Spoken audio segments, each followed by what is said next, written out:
Alright. Let me know if this works.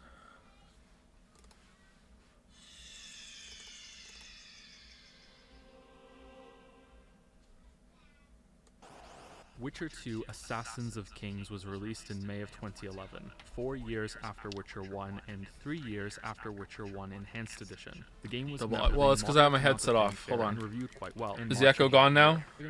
What do you mean no? Double audio sources? What? There's only one audio source on OBS. ROM via... Yeah, I know. It's a test video. Okay? Try muting mic for 3 seconds while playing. Okay, here we go. That's a good idea. Good job, one guy. All right, here we go. Normally wouldn't be worth bringing up at all, but I'm doing so to make it clear that I was enjoying it enough to finish it back then. It's that I couldn't. All right, is the echo back now? There are some important comparisons we can draw to Witcher 2 from Dragon Age 2 and World of Warcraft. Same goes for the zones in Witcher 3. Is the echo getting better the more I lean away from the computer? All right, I'm scrolling back. I'm going away. Is it getting better? All right, is the echo gone now? It's still here. It's louder now that you're closer again. I don't believe you. I don't understand. I don't understand. Check where the VLC is playing it to. What do you mean? Why would that matter if the mic is... Check whether it's your headphones or your monitors that play the same sound. But why would muting the mic fix it? Okay, output. Automatic module. Windows multimedia device output. DirectX audio output. Device default. All right. There's only two options, default or the one that default is, but this time we're choosing it. All right. This time we chose it. Is it for the right reasons? Let's see. I'm confused when I started talking about. All right, is there a fucking echo now? It's worse. All right, I'm gonna unplug. Let's leave that. So because I'm gonna unplug the headset. We're gonna call him Dandelion for the rest of this video series. I can no longer hear it. Do you still hear the echo? To be clear, there's no way that this is intentional. The idea that Dandelion is the one telling the story, and that's why there's so many continuity errors and missing how big the series echo would now. grow, or if they would have the chance to make us. Okay, what if I mute desktop audio? All right. Desktop audio is muted. I'm going to play it now. Can you guys still hear it? This is a very understandable problem, and I'm willing to accept and even propose this software. All right, it's going. Can you guys hear it? Only the echo. All right. You can choose to go through. Is the echo still gone? Start in the prison, recount the events of the day, and then it's the mic in headphones. There's no mic in my headphones. This is the games ever get to the storytelling style of the books. There's no microphone on my headphones. With so many time jumps that are frankly unnecessary, but still entertaining. It's fixed. You did it. It's not. I can't hear it. It's not. I can't. Way more work if every part of it was to be seamlessly linked. That's the staging grounds, the attack in the streets, open the gates, and then the final section when echo's back. All right, fuck it. This cable's really long. How far away can I get the headset before the echo goes away? All right, here we go. Let's go. Let's go. It's all the way over here. All right. I'm squatting across the room right now. Do you still hear the echo? Is a very different game. It's still there. Okay, it's not the proximity of the headset then. It is. The proximity matters, and here's why. Drastic change in only 4 years, but perhaps not as drastic as the jump in quality of my microphone. Oh yeah. So fucking quality of my microphone. Yeah, fucking like nice one. Yeah. That's what's fucking good here. All right. I don't fucking understand. How is the microphone picking up the sound when like it's this exact same fucking setup? Why wasn't the microphone picking up the sound for literally every single other stream we've ever done in our fucking puff, man? Are they plugged into the same device? Yeah, and they always have been. Try YouTube. All right, let's try YouTube. All right, let's try any sound whatsoever. God of War, almost a masterpiece. Are you playing on YouTube? Here we go. Bruh.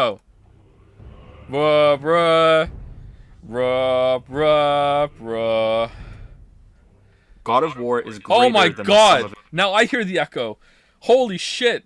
No joke, tap on the side of your headphones to see if you can hear the tap reproduce with the delay. What? Like right now? Lamayo got him? What? No, I don't hear anything. Only when you can hear the tap. Okay, are you hearing the tap because the microphone is picking up the loud sound of me fucking tapping the fucking... Like... Wouldn't I hear my own... Why did I tap? I'd be able to hear my own voice echoing. Why did I go along with that? Why did I think that would prove anything? Check OBS for what? Check OBS for what? OBS file settings audio, disable everything but desktop audio. Okay, alright, here we go. OBS settings, file, there's no file. Disable everything except desktop audio. Okay, including the alright, that's disabled. Alright, now you can't hear me, right? Alright, am I back now? Only in left ear.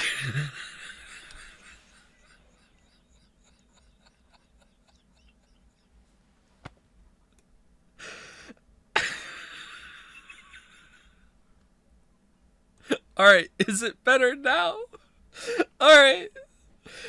Is the echo still here? Games that individually do every part of God of War better than it does.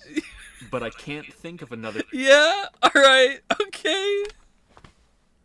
All I could think of is, if I unplug the Elgato, will it just magically fix itself? That's all I could think. Alright, let's see. I'm fucking crying. Alright, here we go. The Elgato is unplugged. Alright, here we go. Here now comes the true test. Is the echo still here? A game that is this good in almost every area. Yes, Horrible gameplay. it's still there. It's what do you mean it's... Did you try yelling into your headset yet? Why would that do anything? Stream it via your phone. Do you monitor your own mic? No! If I did, I would hear it, wouldn't I? If that was set up. Look, I will double check. Fucking, like, actually quadruple check. Audio monitoring on OBS, advanced audio properties, desktop audio, volume, minus 5.8 dB, mono, not tapped. That's your problem. It's not tapped. Alright, let's tap fucking desktop audio on mono and it'll fix. Here we go. Alright, boom. Many games Echo's that put gone. so much effort into looking this good have nothing else going for them. God of War, on the other hand, is at least good Still in there. every way. Wow, who knew? View count just went up by 100 people. Almost no echo, because it's not fucking playing right now. Yelling into the headphones while mic is muted is actual advice, by the way. What do you mean? What? And you guys will hear it? Just, okay, fuck it, I'll do it, alright.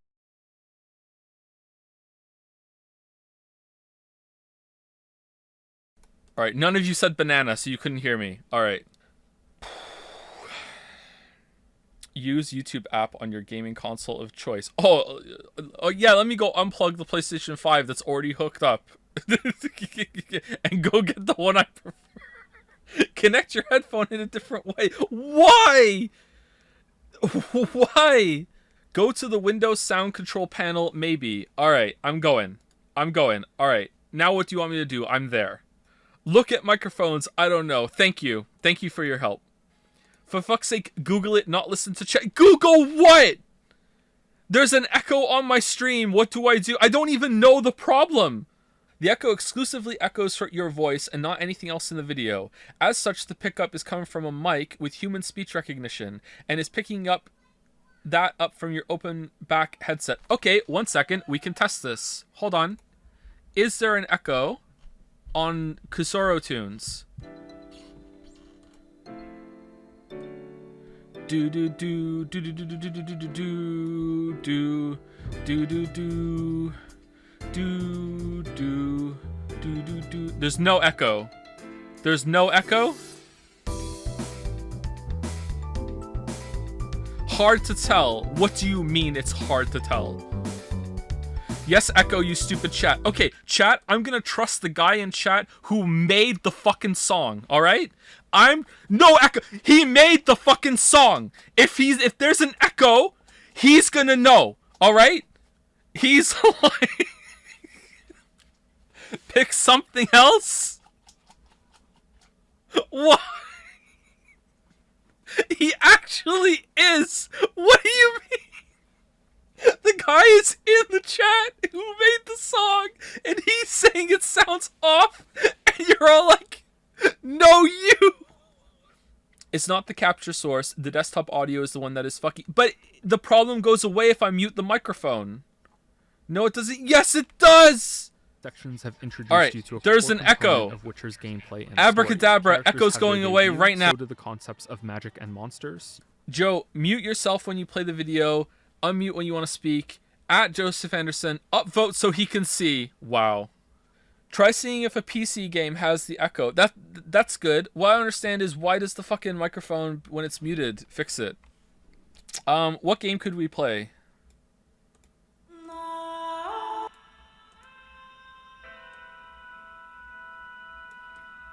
Test this game for 30 hours. Alright. Raise the volume, it's really low. Sorry, wouldn't want to ruin the experience for you. Big Nier Automata vibes. It's too loud. There's no echo? What do you mean there's no echo? Someone get me the audio director of this game on the phone right now so they can tell me if there's an echo here or not. Let's have them talk first, alright? You think chat is going to be convinced by the audio director?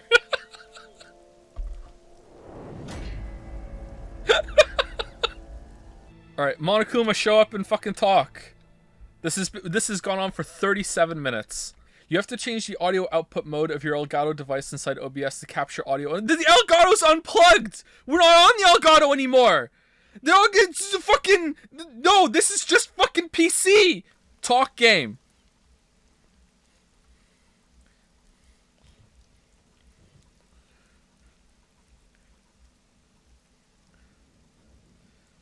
This is the longest game ever until there's dialogue. The intro's not voice, Lamayo.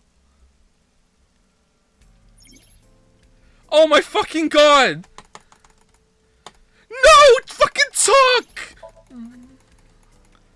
Not too good, unfortunately. Alright. Not finding much. Is there an echo? No! Definitely yes. No. Can't hear shit. Okay, let me turn it up. Alright, it's turned up. It's so loud. Here we go. Wow, I never thought a great detective like you would ask me my name. Yes, echo. Alright, then we can finally turn this shit off. Alright, it's turned off. Only the voices. Alright, hold on. What was it someone said? Alright, hold on. I'm muting. Desktop audio is muted. Let me play the song. Can you hear the song? No. Yeah. Barely. Okay. Tell me, can you still hear the song? No, it's completely gone, right? Okay, alright.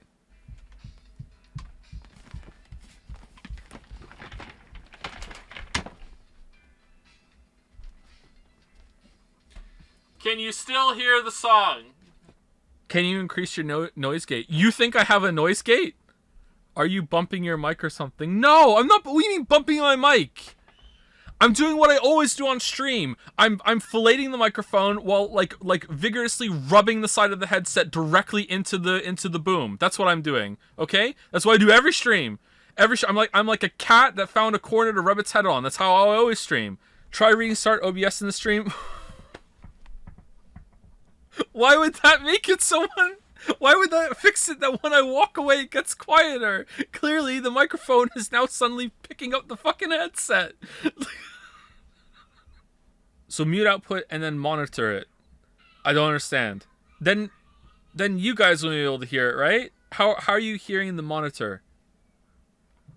I'm confused. Obviously it worked. I'm not understanding something. I'm not saying it's not gonna work.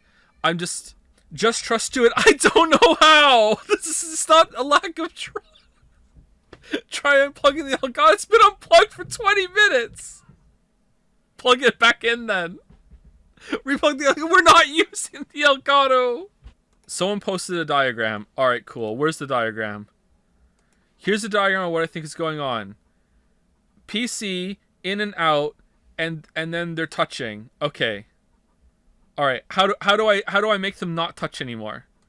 Try plugging the microphone and headset into different PC holes, Joe Ubaka. Then I have to change it to a different audio device. I guess I could do that. Alright, hold on. Whoa. Hold on. 1 second. Alright. Can you hear the Witcher 2 video? No? Alright. Can you hear the Witcher 2 video now? Back to Witcher 1 while Dandelion prattled on, and I had to put Okay. the player into a Is there an situation where echo? There's no right answer. So No, what about it's not the solved. most? What I about can't those hear who it. deserve Okay, the most? let's go back. All right, let's go back. All right, now I'm gonna plug it into a different port. Okay, 1 second. All right, now I'm gonna put them both on. All right, is there an echo?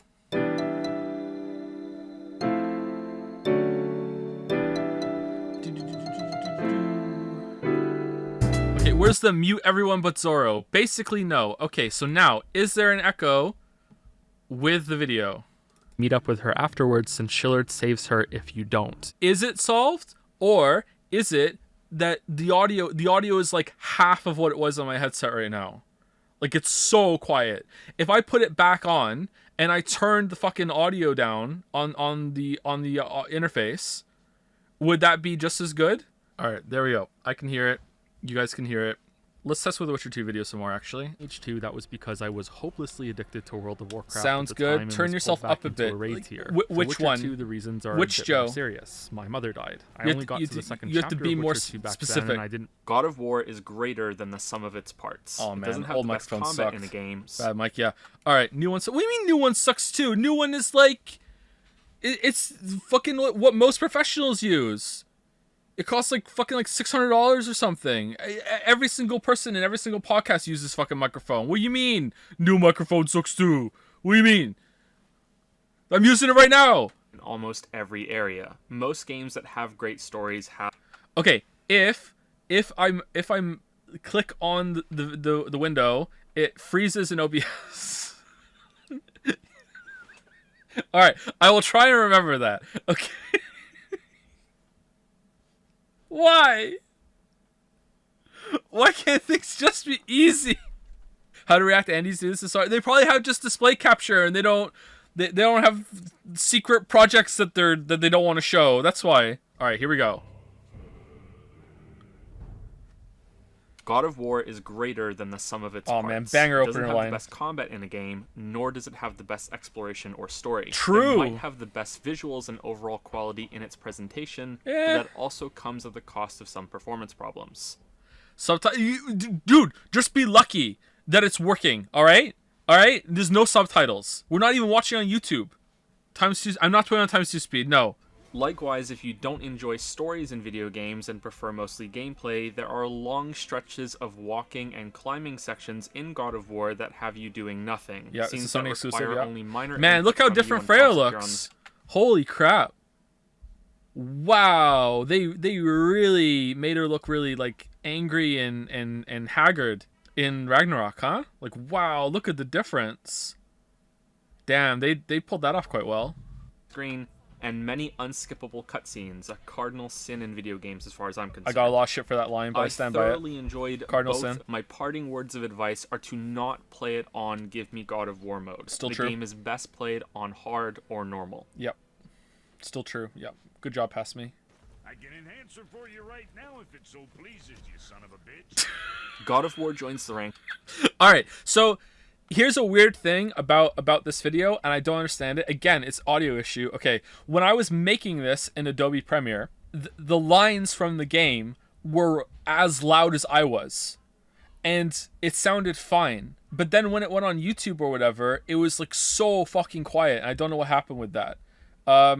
Like it was fine on playback. I was like, oh, like I got it right, but yeah, oh well. I don't know what the fuck happened, and it's always bothered me about this video. There were many debates leading up to the game's release about continuity from the previous games. This culminated personally for All me right. when I went to buy Okay, the game at the here we go. store. The guy at the register asked, All right, I will ruin something for you right now, okay? All right, this part here took me like an hour to figure out how to replace his line down there to what I was saying. All right, now I could do it really easily, okay? But like to replace his dialogue with what I wanted, I have to download the font, I think, too. I can't, or if I just found the closest one to match it, all right? Now, here's the thing, though. I will ruin this for you. As people walk by from the left, all right, watch their legs behind the text, and you will see my janky-ass shitty mask that I did to mask out the old font, the old writing. All right, here we go. Have you played the other games? I answered yes. Well, just forget about all of that. This game is completely separate. It's Norse mythology now instead of Greek. There are no connections. Turns out this clerk was wrong. Seeing as the game has been out for several That actually months, happened to me, by the way. This sort of thing would have stopped happening. That clerk Yet really the did say that words to of me. This, I played the first 4 Devil May Cry games as they were released, and the first one is Man. one of my favorite games. Man, I remember it's such a stupid scene. I remember when the God of War video came out, and there were motherfuckers in Jad saying, "Well, judging by Joe's Devil May Cry footage that he used in God of War, he's not very good at Devil May Cry." And it's like, motherfuckers, I just ran that for like 30 seconds to get some fucking footage of the game. It's like, oh, he's not very. I was like, what do you mean? I haven't played this game like since it came out. All I wanted to do was just like slash some fucking guys. That's it. Like, are you good though? No, but like you don't have to say it. Like I wasn't trying to be good. I wasn't trying to be good. Why are you nitpicking that shit? Anyway, the Devil May Cry one's so good. Yet the games are firmly in the same genre courtyard. That looked pretty even if good, God of War right? values- God of War 3 was God so of good. War 2018 is Oh, here we different. go. It's the same character. I tried so hard to match their faces here, and I couldn't get it right. I wanted it to be like a perfect fade, and it snapped too fast away from Kratos in God of War 3 to this one. It works kinda, but I wanted it to fade from one to the other and bleed, and I couldn't. Have to be like a hard cut. I was really sad that I couldn't get that done. I tried for a while. But the story has gone through evolution. The gameplay has definitely mutated, but whether that means it's evolved is up for discussion. I wouldn't call the it a flashing into regression. that, It's so certainly good. above the first 2 games, but Here you compared go. to I how love this well guy. the third Boom, game yep. refined that combat system, I'd say this new one is best described as a side grade. I read quite a bit of Greek mythology when I was a kid because I was just that damned cool. I hate and I could my appreciate delivery how on that part. equally third game This that character Kratos is is weird. shown as more than just our anchor being dragged through this mythology. Get it? Anchor, and he's in the water and he's being dragged through. Get it? Yeah, see? I do this all the time, and I feel like most of it's lost on people. But compared to the original trilogy, it's like a backdrop to serve as a stage for a story about Kratos. Kratos is the greatest.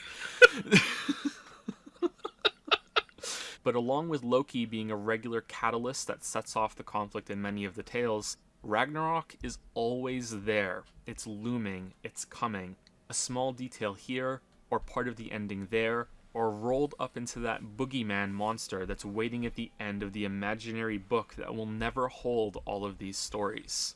There's a little more glue that binds Norse mythology together. So I like the description, but I always thought it was a little too much of a run-on sentence. It's a little too long. Like it's a good way of describing it, but I wish I had cut that down just slightly a little bit. I don't know. Maybe it's fine, but I feel the effort in my voice when I say that. All right, so watching this back already has made me think that like what's the read on it, chat? Did Kratos change the course of Norse mythology, or was that how it was always gonna be? And it's just that it was like told kind of in the wrong way. Because it feels like there was a huge amount of effort put into the Ragnarok story, the game Ragnarok story, to show that, oh no, the prophecies were just kind of weird. It's like, oh yeah, Loki did, quote unquote, give birth to Fenrir and the World Serpent. It's just that he did it in a different way than it could be a misconstrued prophecy sort of thing. It kind of feels like they really wanted it to stay somewhat true to the events, but it's just that it was misunderstood, I guess. I don't know. For all the environments, the gods, the monsters, and Kratos himself. It's more likely that these changes were thought up first, with The Last of Us being such a clear source of inspiration that I won't bring it up again for the rest of this video. And then the setting was Possibly my favorite settled on match around cut the I've ever same done. time. So that sort of thing is actually not that hard to do. I'm not really good at video editing, but if you do get good at expressing yourself in any creative way, at a certain point, nothing is really hard to do in terms of technique, and it's more, well, there's some things, but it's mostly thinking of ideas and getting yourself there and putting the work in. So to me, the hardest part of doing that was actually finding a good clip that worked. Do you know what I mean? Like having it be one cut that begins with Joel using the axe and then ending with Joel using the axe, like, and matching it together. The matching part wasn't the hard part. The hard part was finding that and having the idea. You know what I mean? So the other match cut I really like is one in the Subnautica video where I go above the water, and when I dive back down again, I'm in a different area, and it looks like it's very hard to tell that it's changed to a different clip. I think it's more likely and better suited if this new realm is dampening him in some way. The rules are different here. Sometimes that can make him powerful if he can defy them, other times it makes him weaker when he can't. So Ragnarok has explained this now, that he lost a lot of his powers when the Greek realm blew up, and that's why he's lost a lot of his magic, but he still has a lot of powers, so I still think that kind of explanation or kind of read on it works. That sometimes he is very much ready, he can go, Super Saiyan, and sometimes he can't, What's your favorite video that you've made? The Witcher 3 video. Refusing, Kratos instead chooses to kill himself with the Blade of Olympus. Whether he does this out of a final act of defiance for the gods, or due to regret after realizing his revenge did not grant him peace, isn't clear. Again, it's probably both and some other things too. Athena's personality changes after this. She rips the sword out of him, tells him she's disappointed in him, and then leaves. Man, I've always found that so interesting, that how Athena just snaps into this other kind of being at the end of that. I've always wanted to know what the fuck that was all about, and I'm sad that we're 2 more games away from that and we still don't know. Like, it's so interesting. Like, what is this higher plane of existence? All this other shit. Like, yeah, she was Odin. So you may be rightfully wondering how there's another game in this series. Well, I am happy to report that God of War 2018 provides several satisfying answers to how we went from this to this.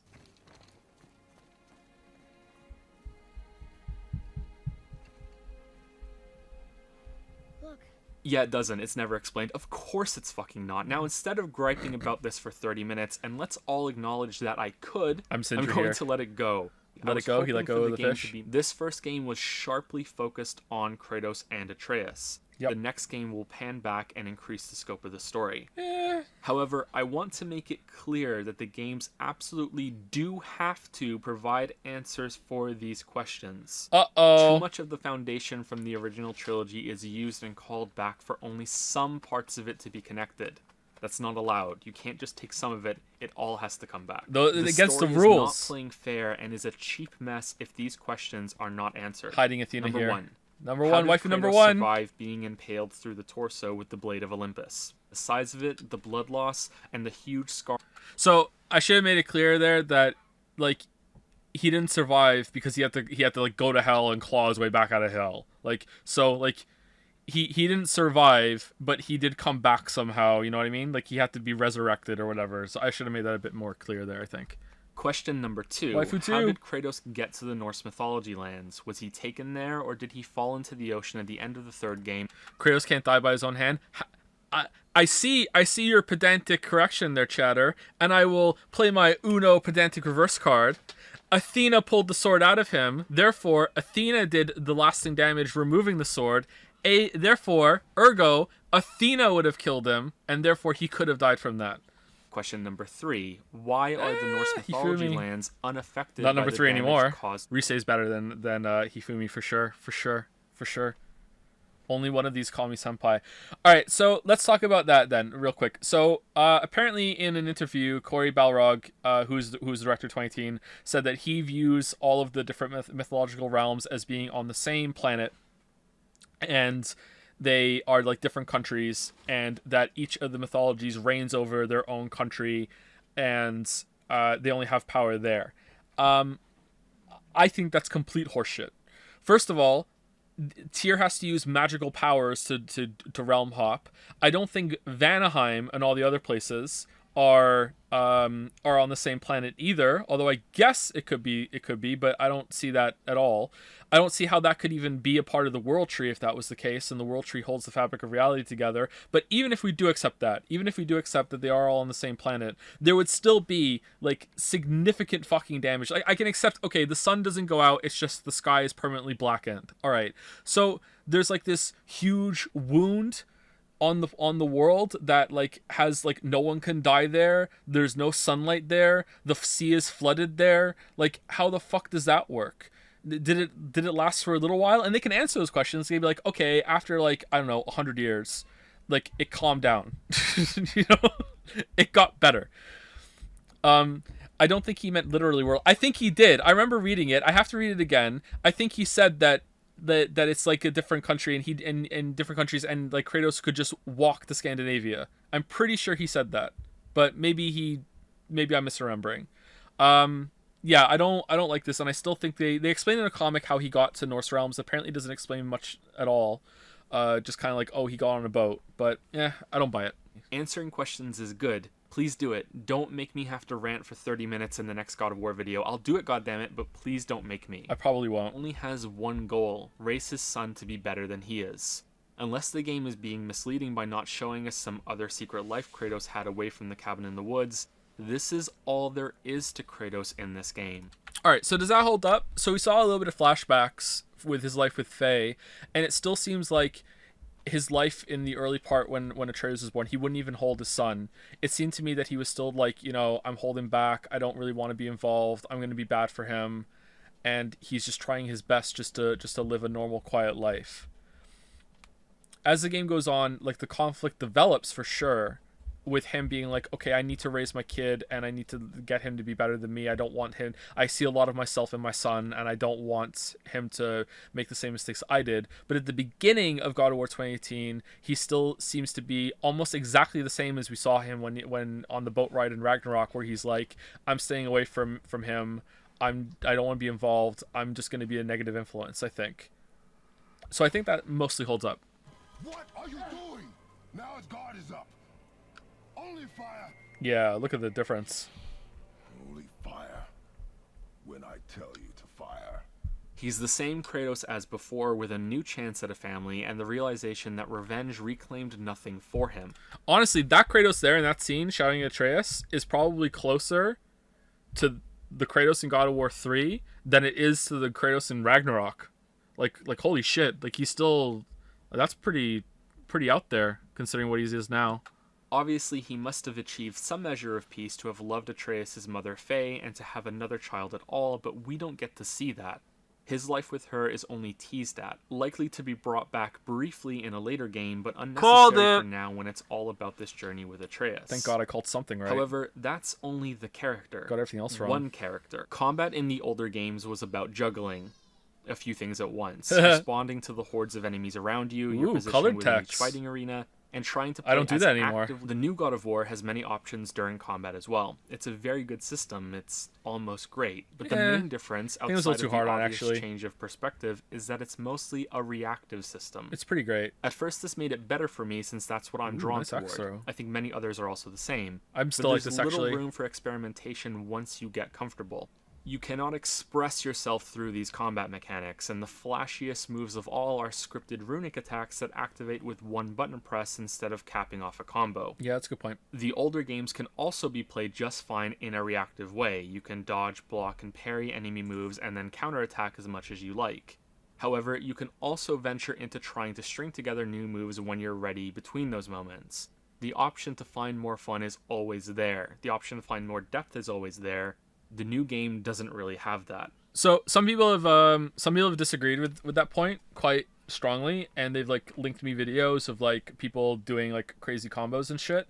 And like when someone links me people playing Devil May Cry at a very high level, or playing like Elden Ring at a very high level, or Dark Souls at a very high level, when they're like Soul level 1 or Rune level 1 or whatever, I look at these things and I'm like, I'm really, really impressed, and that's far above my skill level. When I see people playing God of War 2018 at that level in those videos, I look at that and I go, I think I could do that. You know what I mean? Like, or I'm already kind of close to that. Maybe the very, very top of the top end is above, you know? But I feel like that's proof that the combat system doesn't let you string things together as well as those other games. It's not that I'm good, it's that the combat system doesn't have enough when it comes to stringing moves and shit together. There's a section later, I think, where I'm showing myself fighting in Tyr's Temple, and I'm doing like throws and putting things together with blocks and dodges and shit like that. And I just don't know, I just feel like it's too limited to really, really fully express yourself. And Ragnarok does this better for sure, but when it comes to trash packs, I still don't think it's all the way there. I don't know.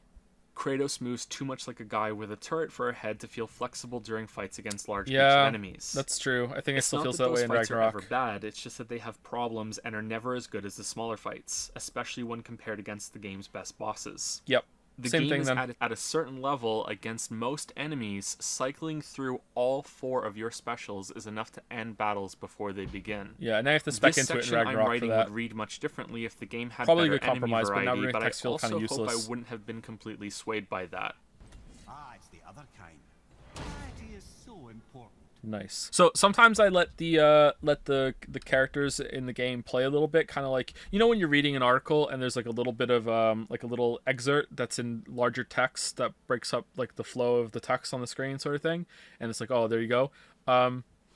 Sometimes it's kind of like that effect. I just want to give like a little bit of a pause, so it's not just me talking all the time and it's like, okay, let's reset your attention. But a lot of the time, especially in later videos, I use it to hide the fact that I'm switching over to a different recording session. And sometimes if you pay really close attention, you can tell immediately. But I've also started doing what I'll do in different recording sessions is that I will record whatever the paragraph I ended on, I will re-record at the beginning of the next session, and sometimes I will splice them together like mid-sentence. So like in the middle, sometimes the audio editing is kind of weird. Sometimes I could even do it in the middle of a word. You wouldn't. I didn't know you could do that, but like you can actually match up like the shape of the sound wave, and I can do it mid sentence. And sometimes I will smush different takes together like that, and you really can't tell. Like even I can't tell when I listen to something back. But yeah, that's my intent with those kind of like, hey, I'll let the game talk for a second. It's either to make a joke, it's either to give it a little break in the video, or it's to hide the fact that I'm switching over to a different recording session. I think the challenges in Muspelheim go a long way to prove that. Having enemies that can only be killed with finishing moves or knocking them off ledges, or can only be damaged when certain other enemies can be killed first. They should spread these out throughout the world, ideas, man. But they're enough to be a temporary fresh Why didn't they do that? It's a shame that they couldn't be sprinkled throughout the whole game. Actually, it's a double shame that the challenges have to all be gated off in another realm with all the loading time to get there. The combat system on Kratos' end alone needs more. It has the same problem that exploration does in this game. It's so restrictive. It's never so bad that you feel like you're wrestling with the camera or the movement system, but it never feels like your friend either. So, believe it or not, I actually did intentionally match that up with the line wrestling, with Kratos pulling really, really hard on the chain like he's wrestling as I do. I do that a lot. I try to match these little things with what I'm saying. Sometimes it works, sometimes it doesn't. But yeah, I do that amount of fussing over videos when it comes to things like that. I always wished I could move a bit freer, see a bit more around me, and fucking jump in the air. Alright, so I said that sooner than I expected because we haven't even spoken about moving around the game outside of combat yet, but here we go. There's a list of things I hope to see in God of War 2.2, and a jump button is at the top of it. I think Nick made that. Underneath that is some sort of air dash. And in third place is the camera panned out about 50% more than it is currently. So see how the air dash is... Oh, wait, what was that? What was number 4? I want this new system to get the... So see how the jump button was jumping up and down? And the air dash was like moving on the screen like a dash. And the camera one was, even though I think it should be zoom, not pan, was getting smaller. So those kind of cute little effects. I don't know. It's kind of cheesy, but I think it works. And the fourth one was 2B cameo, yeah. UI changes tend to be largely invisible in certain games, so I want to ask, what do you think of the UI changes between 2018 and Ragnarok that you can see in this video? If you have feelings about them, that is. Now you pointed out, I kind of feel like the UI in this is cleaner. It seems like less intrusive, but like as you say, it's hard to pay attention to UI. Like I'd want to see them side by side and see. Like I feel like this looks more aesthetically pleasing to me. Even in the menus, it looks better too. Like I don't know. I'd have to see them side by side. A jump button isn't the only way. An optional proactive system could also work. Yeah. Different modes on weapons could be Yeah. another answer, but All right, see, this is a flaw with my videos, okay? Is that, like, this is a part where the video should have been longer. Like, sometimes I go on for too long, but then I feel like I've already belabored the point, and I don't want to go into yet another example, so I'll put this kind of line in, and I'll be like, surely everyone will notice this fucking blink and you'll miss it line where I said, it doesn't have to be a jump button, it could be something else instead. And then later on, I'm like, why the fuck is everyone saying I just begged for a jump button and nothing else? I clearly said in the video in that one line in 3 hours that someone could have just glanced away and fucking just missed because they fucking had a phone call or something. You know what I mean? Like, I need to make sure that when I'm saying something kind of contentious, that when I say it doesn't have to be that way, it could be something else instead, that I need to labor that point a little bit more than just one throwaway fucking line. But then I feel like, oh man, I feel like I just keep talking about this. Let's move on, you know? Like, so yeah, once again, to say it really clearly, it doesn't have to be a jump button. It could have been something else instead. I don't know what, but some other mode you can activate. The spear kind of works that way, but weapon switching is kind of yeah, they did some development on the shield, but I don't think it was enough. But it should have been. It totally fucking should have been a jump button. Yeah. has to be. God of War is brimming with moments like these. Brimming. That's another Joe word I say too much. 2018's atmosphere, even in these clips, feels a lot better than Ragnarok to me. It's weird. Okay, so I agree with you, and I agree with you, and here's why. All right, here's why.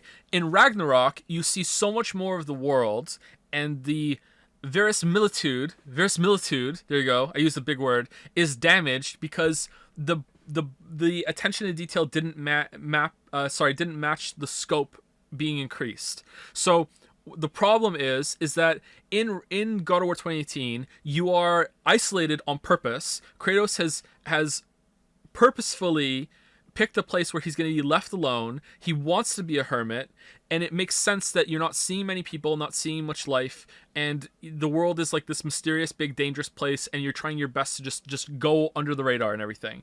Now, in Ragnarok, you're not doing that anymore. In Ragnarok, you are like going to these places. You should be seeing all these towns and everything. And Svartalheim kind of does that, but it doesn't really match. It doesn't feel authentic. Whereas it still kind of feels like you're in 2018 land again, and that doesn't work now anymore because the theme and the atmosphere they're going for is completely different, I think. I don't know if that's my end thoughts on that. I would drill down that more on writing and note taking, I think, where it'd be like, okay, like, why is it that the emptiness didn't really bother me much in 2018? In fact, it probably added a lot, but it really bothers me in Ragnarok because it feels like Ragnarok has already happened. I prefer the every frame of painting approach where they just confidently go forward with their point and are fine if a part of the audience gets left behind. See, this is why my videos are 3 hours and theirs are 5 minutes. Ready? Although the same one with the trolls over and over did. This is every troll. Every single troll is in this mashup.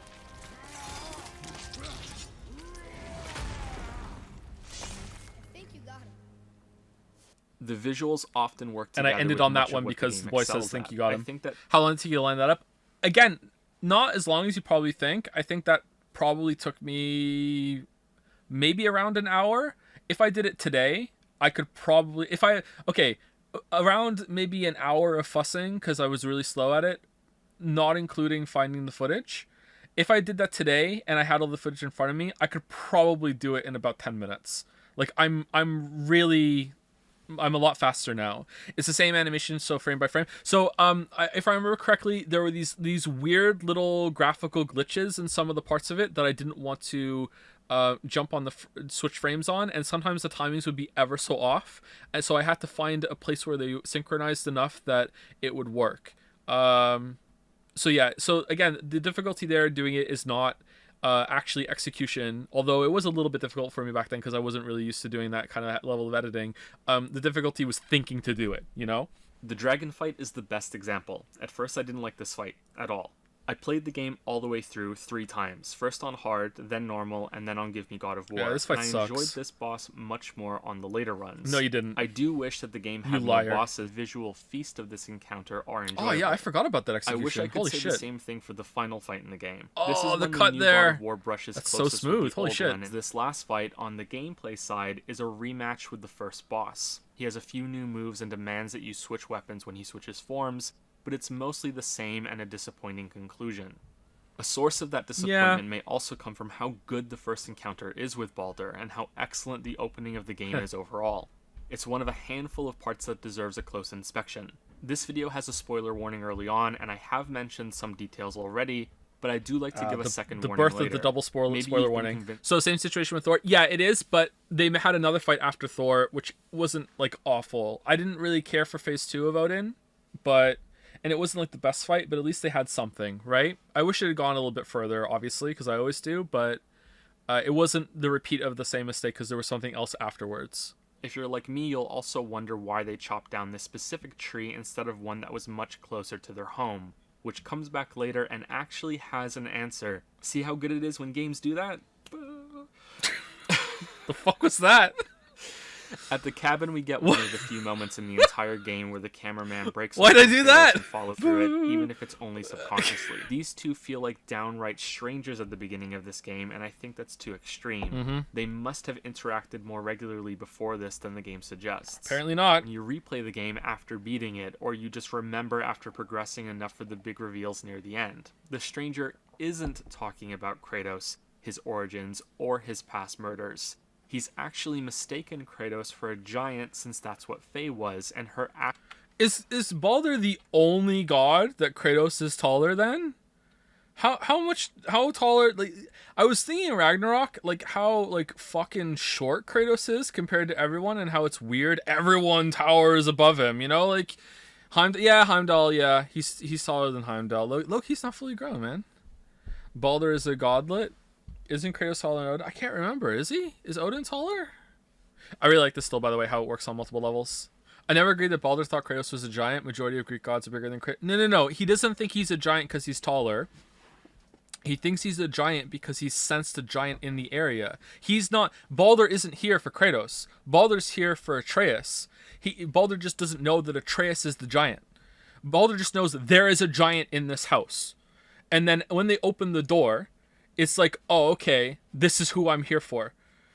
And so when he's saying like, oh, you're so enlightened, so much better, so much smarter, what he's actually talking about is, oh, the giant race is meant to be so much better than us, blah, blah, blah, blah, blah, blah. When you don't know, that's why he's there. So it comes across as, oh, he's a Greek god, you know? And the wound seems supernatural to continue bleeding forever. But at the onset of the game, the blades are nowhere to be seen. So it stopped bleeding in Ragnarok. They were right here the whole time. As Kratos is, you feel how exhausted he is when this battle is finally over. Fiddle Winter for you. Kratos knew his life was in danger, but it's not until I don't think they actually bled in God of War 2018. They were just... No. Oh, I really disagree with that. Like, at the beginning of the game, like, before he even has the fight with Baldur, like, those bandages have blood on them, man. Like, I really do think that they're bleeding still. Am I wrong? Am I off here?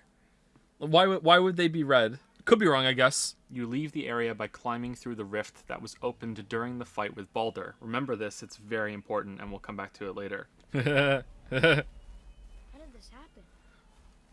Look how fucking... Aside from broken mechanics, the only thing I can... Moving through the levels in God of War is one of the most disappointing things about it. True. This can be taken in many ways, and we'll likely get to all of them in this video. Yeah, we do. What I want to speak about specifically right now is how you have little freedom in getting around. I hope the reason this was chosen was a mix of the more restricted combat and to improve performance for the game's impressive visuals. I hope the reason wasn't so they could have these find the urn puzzles scattered around since they knew the line of sight of players was limited to certain areas. It totally was, wasn't it? That would be a terrible reason. I wouldn't think it was a possibility at all if it weren't for Blizzard taking away Flight for a whole World of Warcraft expansion just to put their stupid jumping puzzles all over the world. Sometimes developers can make strange decisions like this. Alright, so I also got some pushback about this from people saying to me like, oh, Joe, you clearly didn't really play World of Warcraft all that much if you think that. The reason why they took the flying mounts away from World of Warcraft is so you have more sense of exploring the world and all this shit. And blah, blah, blah. Like, no, motherfucker, that's what they said. They said that, but that's not why. They wanted these fucking jumping fucking stupid puzzles in the fucking thing and to slow players down a little bit so you would have to like spend more time playing the game and you wouldn't unsub. Like trust me, I fucking played that game a lot. All right, so much. And it was like, oh, fucking Star Wars Old Republic MMO comes out and has these jumping puzzles and all this shit, which was actually one of the only good things that game did. The story's pretty good too. And all of a sudden, like, Blizzard's like, oh, we could do that too. All right, here we go. Like, absolutely. Looks like I should be able to climb something, but I can't. Or that I should be able to make a jump, but there's no prompt. Or that it refuses to let me fall off an opening. I think Ragnarok was a little better about this. All right, let me clarify. I think that Ragnarok was a little better at not making you frustrated with those kind of things. It did happen, but it was a little better. But it was not better at all when it comes to freedom of moving around. Because it's the same thing. It's just look for prompts and everything. But I think it was better at hiding moments that you could be frustrated with. It's not completely gone, but it was a little bit of an improvement. Take this example from early on in the game. You're crossing this bridge and notice a chest down below. How do you get to it? There seems to be some potential openings, but they don't let you pass. If Kratos could move in a reasonable way, like he could jump or vault over obstacles, he could get down to this no problem, but instead you quickly learn that you have to figure out what the game wants from you instead of rationally deciding on a path like a normal person. What makes this instance worse is that you have to make a leap of faith and continue on, hoping the game will allow you to get there later and that you can't find the opening yet. I don't think I agree. The contrivances don't feel well hidden. Maybe you're just better ignoring it. Well, right there in that example, was there anything at all in Ragnarok that was as bad as that chest on the bridge? Because if there was, then you're absolutely right. I did get better at ignoring it because I'm just used to that's how you navigate the levels in the game. If there wasn't, then they got a little bit better. Like, I'm not disagreeing with you, actually. I'm genuinely curious. Maybe you're right. Maybe I did get better at ignoring it. I have to be careful when I replay the game and see, is there anything as bad as that chest on that bridge? Because that's the easiest thing in the world. I could do that. I could jump over that bridge. And I pulled my back ending out of a chair last week. And why the fuck does kicking down a chain as a shortcut to an earlier part of the level always make Kratos start to climb down it, and force you to hold up to climb off again if you didn't want to go down right now? These shortcuts are meant to be unlocked to connect areas, and it makes perfect sense to use them right away, even if you don't want to go back to the previous area right now. I try not to say this sort of thing often because it usually comes across as disrespectful, but how on earth did this make it into the release version of the game? True! Kratos is capable of jumping. He's also quite the accomplished climber, and I don't mean this from the previous games, I mean in this one. Look at the advanced level shit he is doing on screen right now, and then explain to me why he can't climb up this wall of boards to the top. Instead, you have to send Atreus up there, then move the platform, then go all the way back down, and then jump across a gap. I also understand that the freedom found in this he something can like climb. Breath of the Wild isn't a reasonable expectation. But it's Breath of the Wild. Games, or rather, how the story is presented. Oh, it's the you boar follow guy. some simple instructions in the form of button prompts on the screen as the witch attempts to heal the boar. You cannot proceed until you do this, but hilariously, you also can't fail. No matter how many times you mess it up, the boar continues to live, and the witch repeats her orders. Please, keep a steady grip.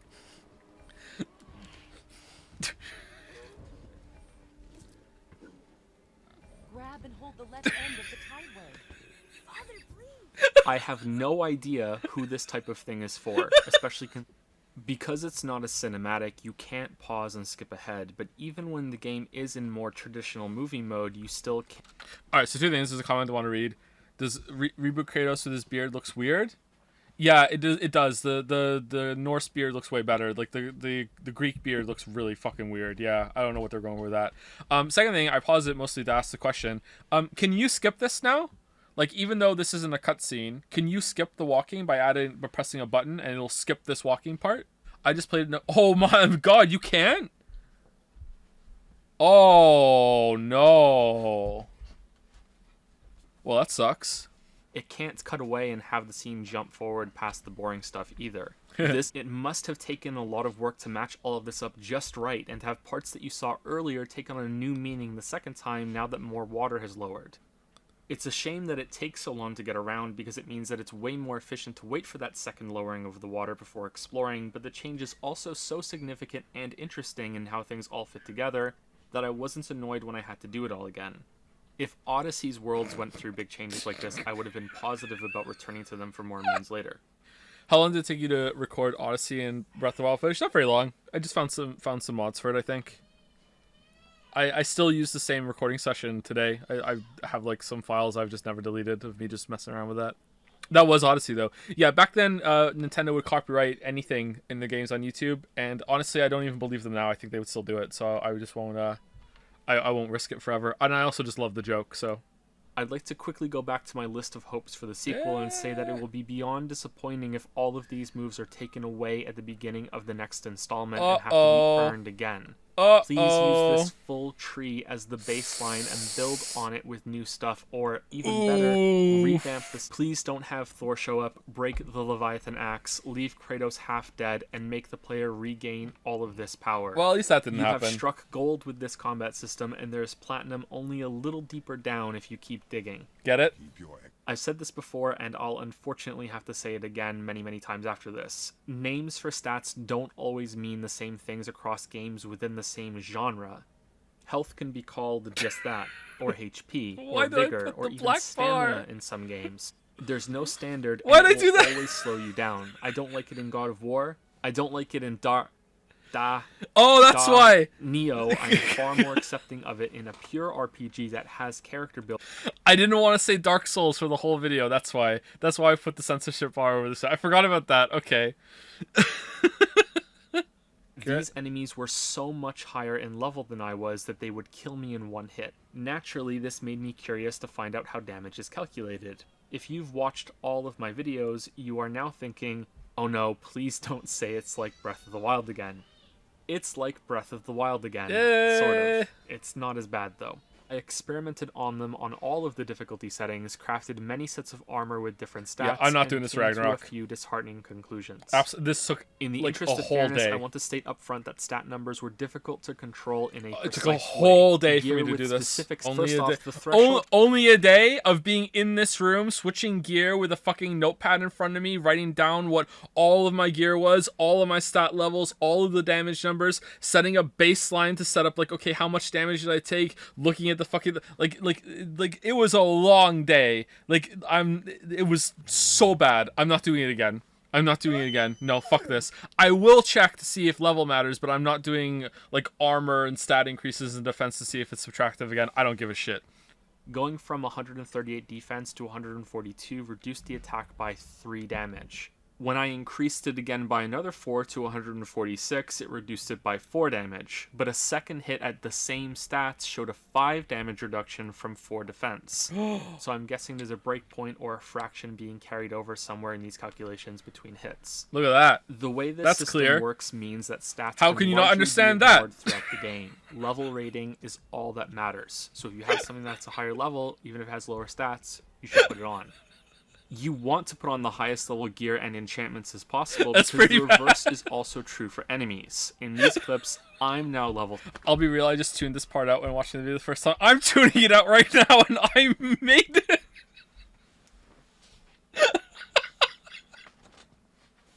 It felt so important back then. I was like... I did all this research. Was it worth it? I don't fucking know. I think just saying, like, showing my work is important, but I think I didn't have to go into that much detail. I didn't have to say, I didn't have to be like, oh, there's fractions or whatever, but I was afraid someone was going to be like, oh, no, it didn't. I went and tested it, and you're wrong. It was different damage all the time. I should have just said, it was a rough subtraction system, and level matters more, and that's it. I should have, like, cut down, like 10 minutes out of this, you know? Timing right, or if there is no timing to get right at all since it can't be parried, and you're wasting your time. So what's the problem then? Ooh. Well, even if you played the game, you may not have noticed that these warnings are determined by your level. Oh, that was even bad. Even the Valkyrie fights are affected by this. If your level is high enough, I don't red like this video attack anymore. can be How can you not true, notice? Whoa. So, minuscule echo that only some people could hear. Like completely obvious change to a new recording session that made me cringe. I don't hear anything. I don't even know who we're fighting. I don't listen to your video show. That's true. We listen to it now. You return to Midgard through the Bifrost and travel all the way back to the mountain and very tediously clear the corruption blocking your path 2 separate times. I don't know why they did this. Again, who is this for? All right, so to the handful of YouTuber comments that have said this, it actually feels like more than just a few, but maybe it's just sticking out in my mind. People come into me and say, "This is for loading, you idiot. It's hiding loading." And it's like, no, it's not. Because you can go up and down the fucking bridge freely, willy fucking nilly, between those areas when the fucking smoke is gone. It only needed loading the first time? What the fuck are you talking about? Why are you like, oh no, it's for loading. You're a fucking idiot. How do you not know this when you're a game creator? No. They chop off his head and then you take it to the witch in the woods, who freaks out when she sees the mistletoe arrows that Atreus got from Sindri earlier. She calls them wicked in the traditional sense of the word, not the 90s way, burns them, and then replaces them with her own in apology. Mimir's head is brought back to life, and the final reveal of this section is brought to light. You have to remember, and if you forgot, the game will remind you, that Kratos killed his own father. There's actually a really awkward Curb Your Enthusiasm tier moment in a side quest when this is brought up. For fuck's sake. Killed his own father? Kratos does not want... So that joke cost me, oh man, at least $1,000, maybe as much as $4. Like, that joke cost me quite a bit of money from the copyright strike that they wouldn't take down. It was in deliberation for so long, and they're supposed to hold the funds when a copyright strike is being argued, and they're supposed to reward it to whoever wins the copyright strike at the end of it. And like, I confirmed that with YouTube support and everything, and I still have never gotten that money ever. There's like, I don't know, like 3 years ago now, like never ever. Directed by Corey Balrog. I've always wanted to do a meme, and I've just never gotten around the time to do it. I've always wanted to do a meme where this scene, but in the sky, it's that video, that music. Are you big enough with the singing cowboy in the sky? I've always wanted to do that and put it on Twitter. Maybe one day I will. Well, Twitter's not around anymore. Is it Barlog? I'm sorry, I've been saying his name wrong. Shit, I thought it was Balrog. Wait, Balrog is the monster from Lord of the Rings, right? I always remember his name in that, and I always remember it's not that. I forgot. Yeah, shit. All right, I'm sorry. That was really weird. Sorry. And it's still debatable and remains to be seen in the next games if this was the right decision. I also think we will be seeing Kratos learn that his single-minded devotion is also a flaw, and that there is more he could be doing for his son, himself, and the world he now inhabits. There is a dead part of him that begins to squirm back to life throughout the course of this game, and I think that's going to be explored in the next ones. It was. Nice. God of War is in a world of broken families, where Kratos is desperately trying to keep Atreus with him in the wake of his mother's death.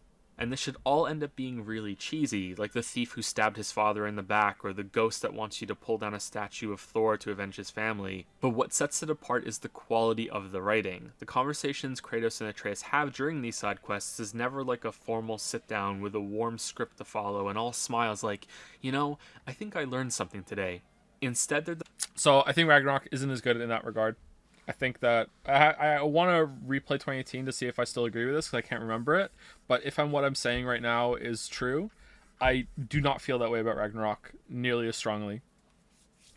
I think there are some good moments like that in Ragnarok. It's not all bad, but I think 2018 was better. Mimir is my favorite character in the game, and I hope that he survives to continue waffling on in the next one and the one after that. It's another example of how strong the writing is in God of War. And the next section begins an increase in quality and marks the beginning of my favorite part of the game, which culminates in the best scene in God of War and one of the best scenes in any game I've ever played. Very true. So another detail there is that when Kratos is on the boat, at the end of that clip, I timed it. I know that sometimes they're happy accidents. Sometimes I use a clip, and as I'm playing it, I'm like, okay, which slice of this clip do I want?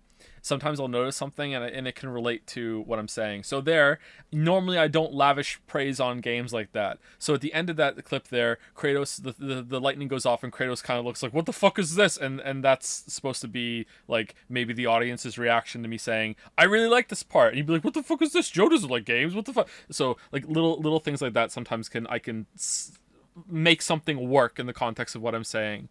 I guarantee nobody got that. Probably, but I did. So you know. Maybe. Which culminates in the best scene in God of War and one of the best scenes in any game I've ever played. What? It's unfortunately followed by a sharp drop in quality that's made all the worse by how good the Sometimes game they're is for right me. before that.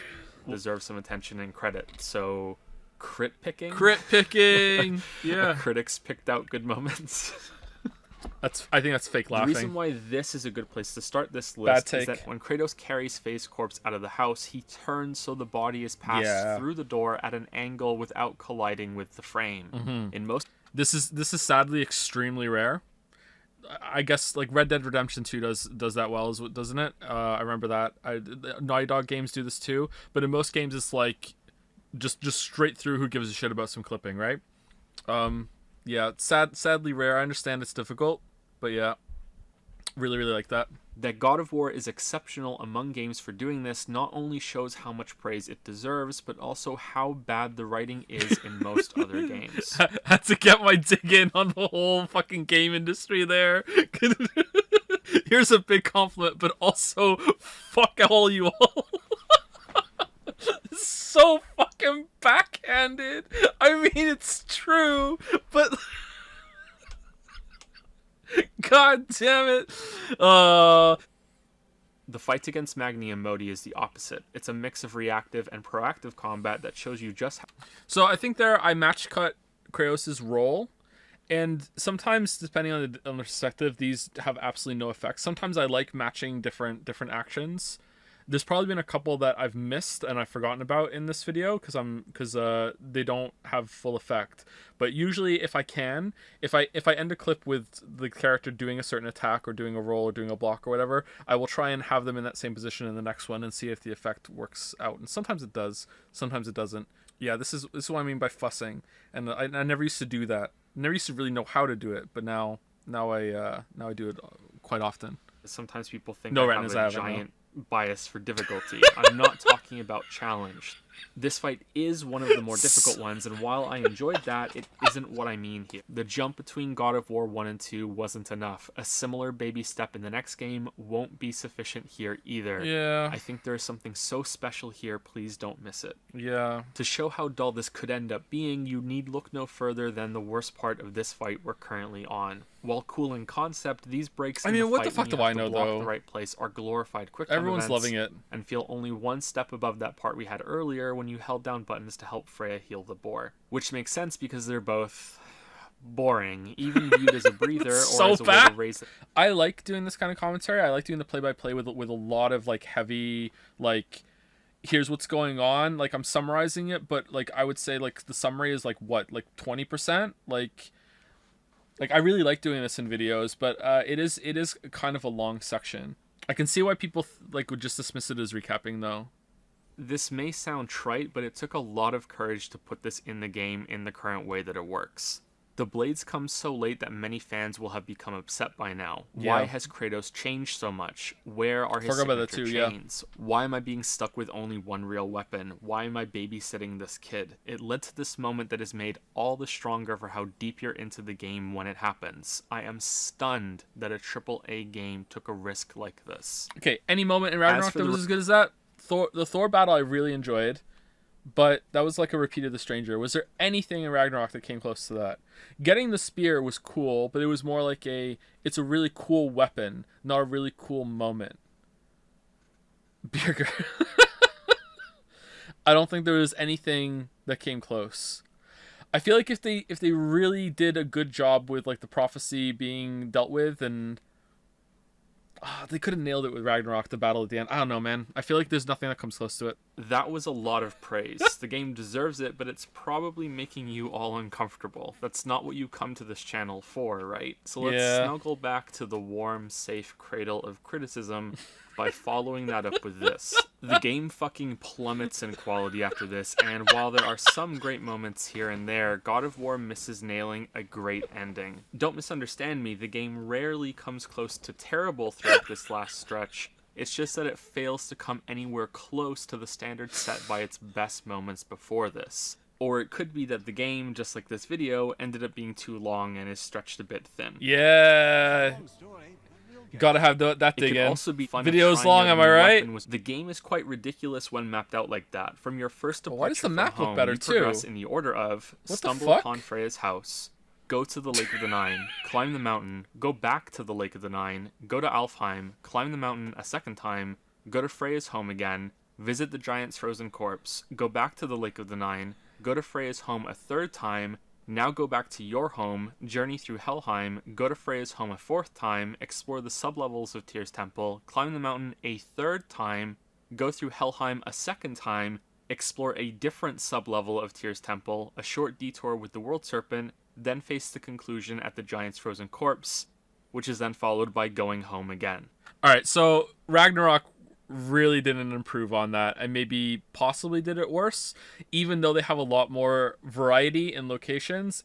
Like, it almost feels like a more emphasized problem, because it's like, oh, the double trip to Vanaheim, the double trip to Helheim, the double trip to Alfheim, the double trip to Svartalheim, the double trip to Asgard with Atreus. You know, it's yeah, weird. Why would they do that?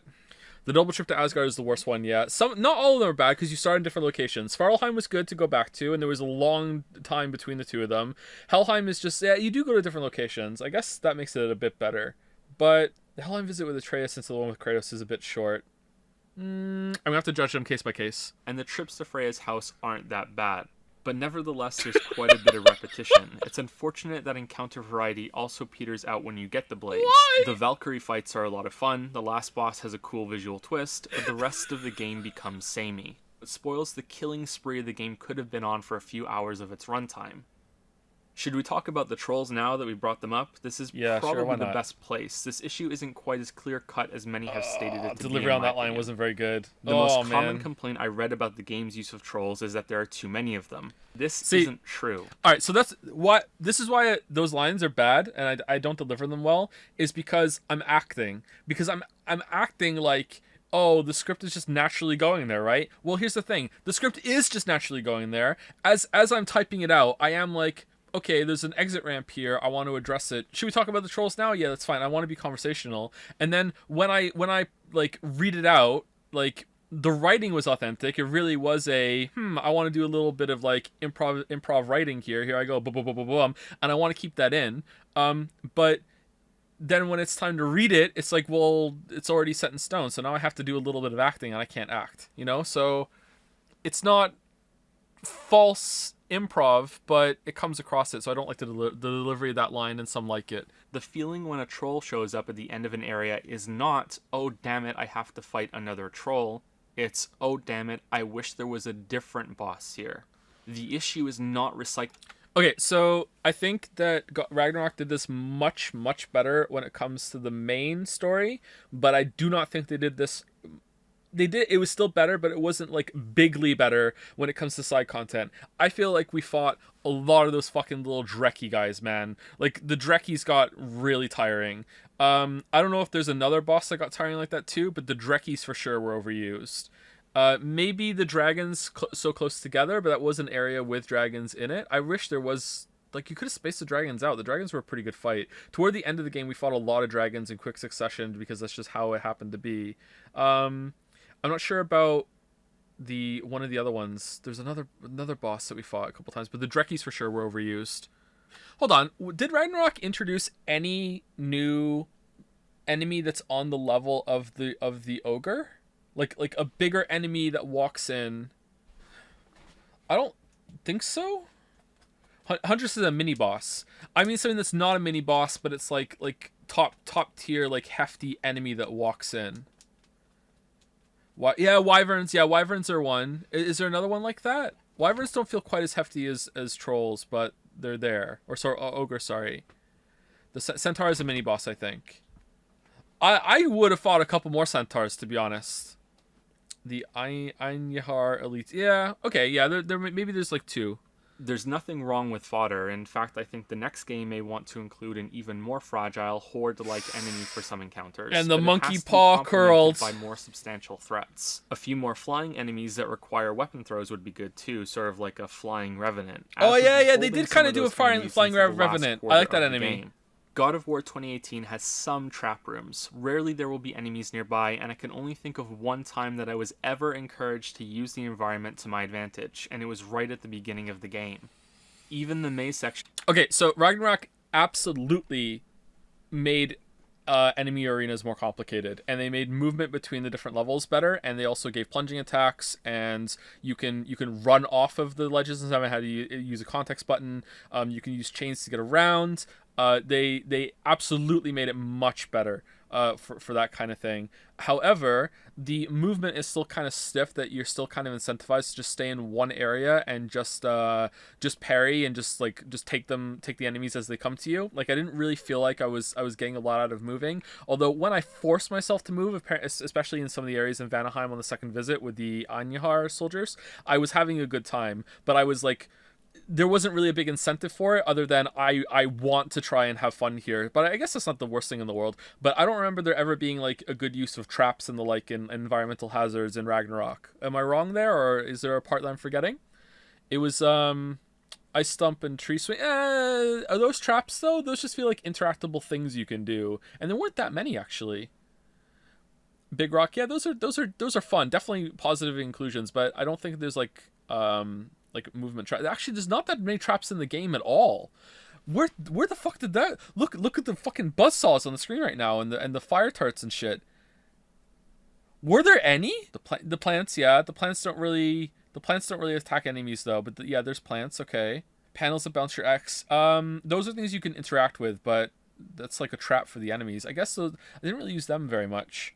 Oh, and real quick while we're here, I think it's funny how the game allows Atreus to use tunnels to avoid these. I think the devs realized with the first trap room that the boy can't be a part of this. That's why there's no traps, because Atreus is now too big to get through the tunnels. Ah, that's why. Mario, if you call him at the wrong time as the ceiling is falling, or the right time if you're trying to be an asshole and break it, it will actually artificially slow so it doesn't slam down and kill him. After this, he takes a different path. I was so happy when I saw that. Anyway, let's get back to the story. You take the heart of the troll back to Freya. I think it'll be revealed. Initially, I was annoyed because this should have been the moment that Kratos opens up to his son and lays some cards on the table. Then the issue is pushed aside, and I thought, fuck, they're gonna wait for some big dramatic moment later for this to be resolved, and they're gonna put it off even longer, and they're gonna fight for no reason. I was wrong, because in the same unimportant... Alright, so this scene is very similar to the scene at the end of the Helheim section in Ragnarok, where instead of waiting for a big moment, they just sit there before they go through the teleport room and talk about it. So I'm seeing a lot of parallels between the first two games, actually. I'm seeing a lot of parts where they just basically do the same thing again. And I wonder if that's a good thing or not. Like, the beginning is basically just a better version of, well, better not in every way. It's just basically the intro to the first game again. Like, even so, notice how in the first one, in the first game, Kratos is hiding his bandages as he's wrapping them. He's hiding his arms from the boy, and he actually turns aside. Well, in Ragnarok, the boy is hiding something from Kratos. He has the giant marble he found, and it's almost the exact same thing. He's got his back to Kratos, and he's holding the marble, and he's looking down at it. And as soon as Kratos comes over, he kind of like, oh shit, and he kind of hides it away. It's like the same thing, just like rearranged a little bit. I'm curious how many more parallels I can find in terms of structure. Like, the Svartalheim visit feels very much like the Alfheim visit. There's a lot of repetition. Not repetition. There's repeat visits to the different realms and everything. I wonder how much more there is I can find. The Merles, artifacts, and central spinning ring things. Looks really good. Looks really good. I understand that you can't tell a child that he's a god and expect things to go without any problems, particularly a child like Atreus that knows many stories about the gods and now sees himself as one of them.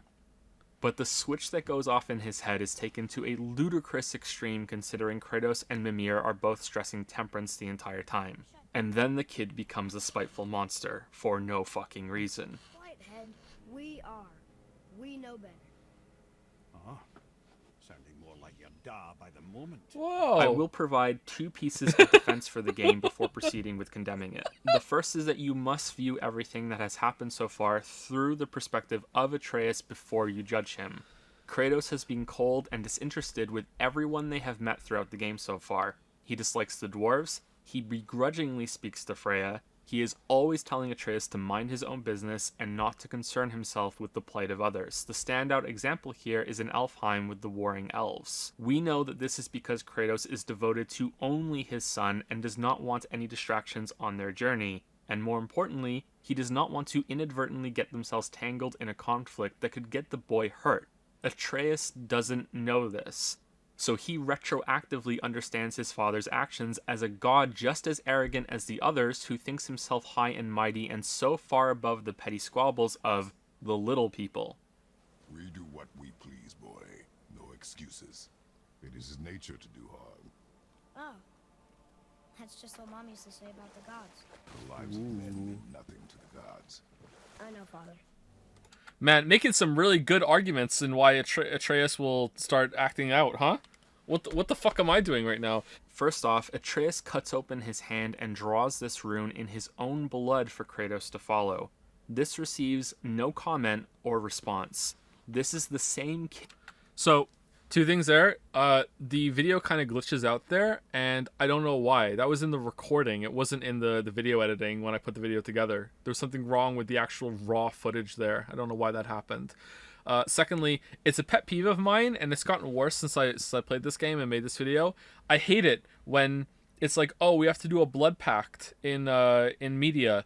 Let's get a knife and slice open the fucking palm of our hand. That's the worst place to get blood. Why would you do that? You know how hard it's gonna be for that to fucking heal? What are you doing? Like cut your forearm a little bit or something, or like get some blood from like your leg or something. I don't know what the fuck you're doing with like slicing open your goddamn hand. Like, god damn it. Anyway, the other thing while we have it paused, like, listen to the next section about the dragon. Is this too nitpicky that, like, you can't see the dragon and it's, like, a stealth dragon? Because, like, I go back and forth on it. Like, it bothers me still, but maybe it shouldn't? I don't know. kid that burned his hand on a knife in the opening, and Kratos tenderly wrapped it in a bandage with some snow. He slices his hand. He draws a rune in blood. His father says nothing. The second most stupid thing in the game happens in this fight when Baldur impales Kratos through the hip and pins him to the gate, and the game never addresses it. This game, I forgot about that. A wound Damn. of this severity should be crippling for at least a little while. The game doesn't even have the decency to shrug this off with some shitty explanation either. It's just never brought up again. Ever. Kratos has a chunk of stone embedded in his side for the rest of the game for all we know. Remember, this is damage done in a cutscene and is therefore canon. It can't be ignored like other damage. Remember when they had their big Dragon Ball Z fight at the beginning of the game, and Kratos punched through a huge rock and then caused a mini earthquake to split open the land, and then they did their arm wrestle thing and push each other away and make the crack go even wider? You go climbing through it later with Atreus, like, the thing is huge. This damage has somehow magically repaired itself when you go back to your house later. Ooh. What the fuck? Back on the mountain, Kratos and Baldur fight some more. Instead of going through or calling his father, who, if we recall from Ymir's words earlier, visits the spot daily, Baldur spends his time punching Kratos in the head. Kratos responds by ramming Baldur through the pillar and destroying it. Oh man, I forgot about that. So Odin's schedule. Odin, all right, get up. Go and see Thor, rag on him a little bit, tell him he's a shit son. All right. Next up, breakfast. Have some breakfast, read a book. All right. Next up, gotta go put my time into being fucking Tyr in the prison cell for when they show up 100 years from now. All right. Go and do my time. How's it going, Derlin? How's it going? Here I am. I'm in. Yep. All right. Get my food. All right. Sit here. Make sure that I'm here for roll call and for getting food. All right. Done. All right, teleport out. Time to go to the top of the mountain, see Mimir, go and see the Jotunheim portal. How's it going? How's it going? Gonna sleep well tonight. So Baldur can talk for a bit and then kidnap Atreus while Kratos is stunned. Next up, was the dragon just chilling down there the whole time? The thing is huge. How did we not hear it until now? It's a lot Baldur bigger than I remembered. And either guessed our destination, got here That's before not a us, nitpick. and That's swore fair. The jump and fall do look good though, and show how Kratos doesn't even think about his own well-being before lunging after them. He lucks out that the dragon decided to fly down the mountain instead of away from it. Next up is the worst movie scene with forced interactive moments in the game. You can see how awkwardly it pauses when it switches over from movie mode to basic input time. Oh man, this It's guy not hates this fun, game. It doesn't create any meaningful interaction. It slows the scene down and feels exactly like what it is. Why An so negative? interruption- I swear the first game has more dynamic camera work than say. Yeah, it does, right? Like look at like him jumping down. That's such a cool scene, and it just like slides down and chases down. And then right after that, like the running through down Tyr's temple to get into the temple, and right it like it uses the perspective and the continuous shot so well compared to Ragnarok. I don't ever remember in Ragnarok it being that good. Like even when there's a huge transition between different scenes, like with the Thor fights, it's like very close up on Thor like carrying Kratos through the air, right? Like, is there any part in Ragnarok that uses it as well as this part does? And this isn't even my favorite part.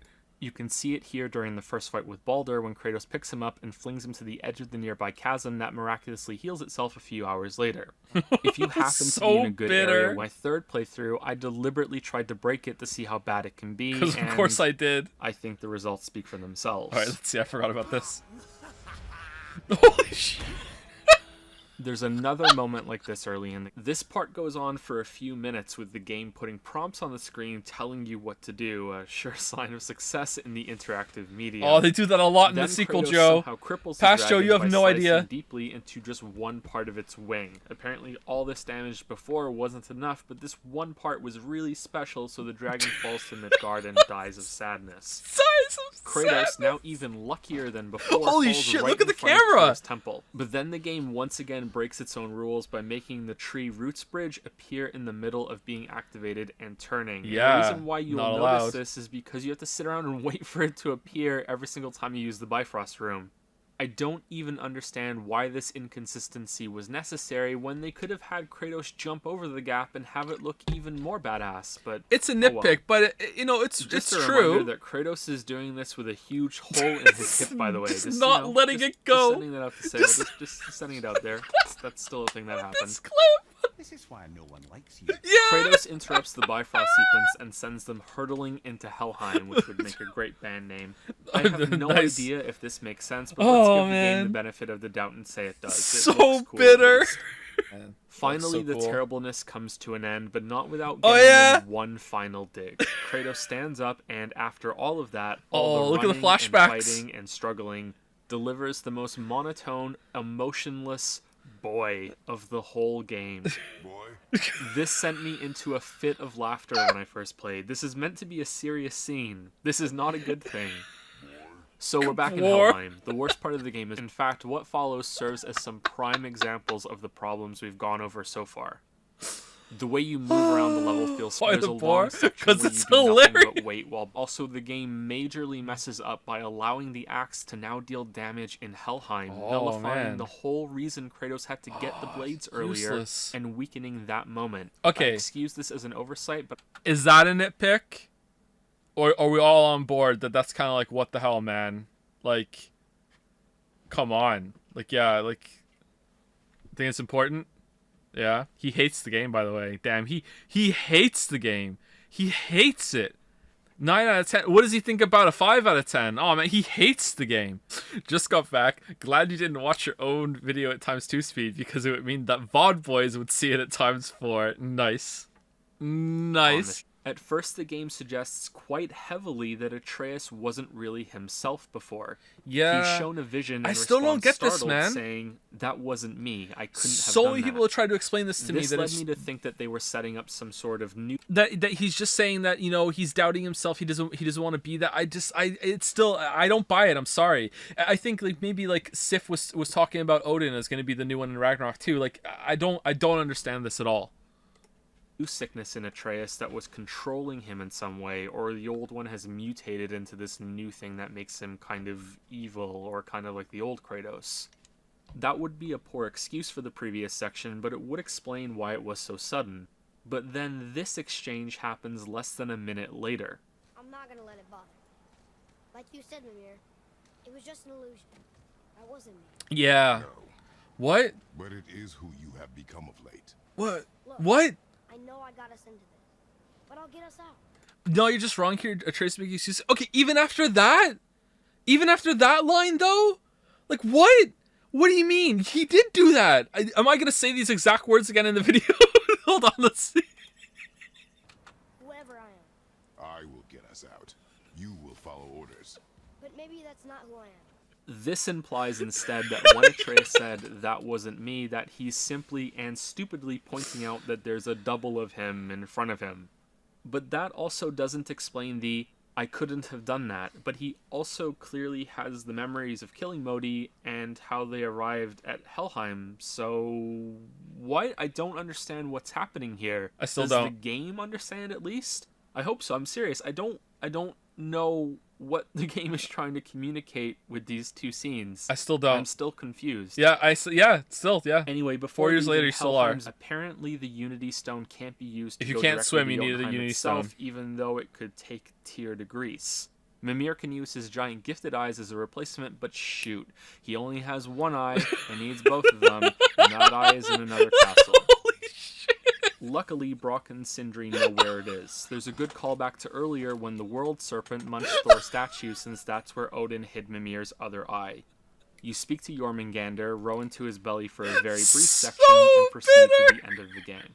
With the curse broken, Baldur can now feel again. That was part of it. He can taste food that he couldn't before, feel warmth and the touch of another person. His life has been returned to him.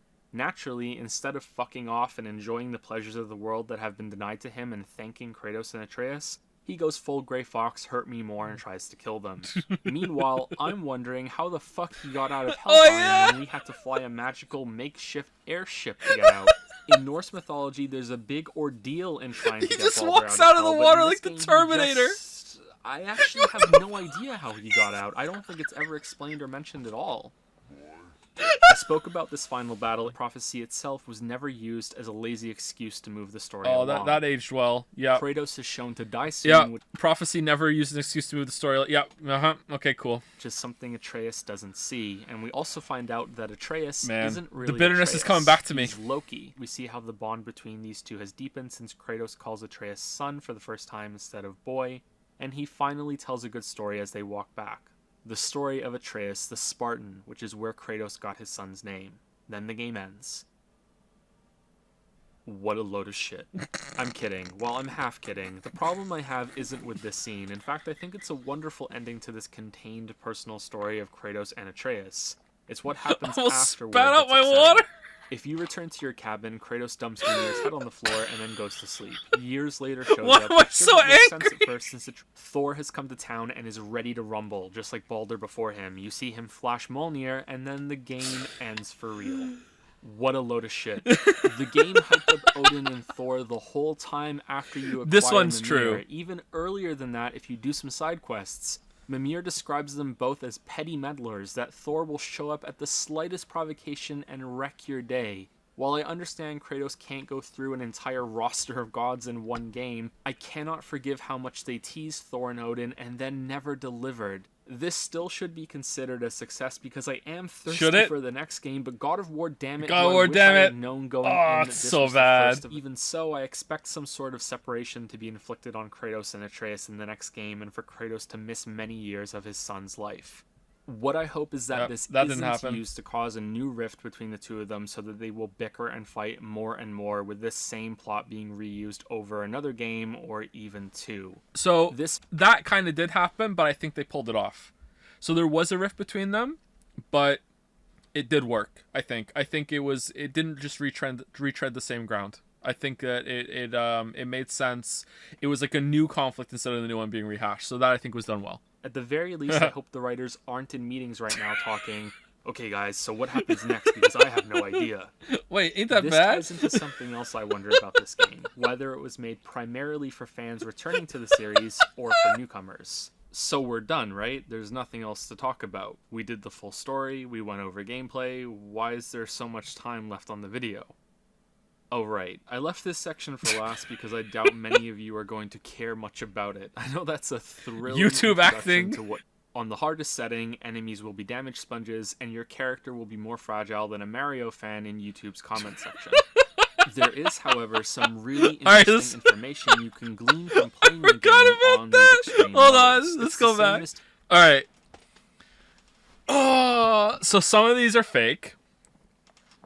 Some of these are fake.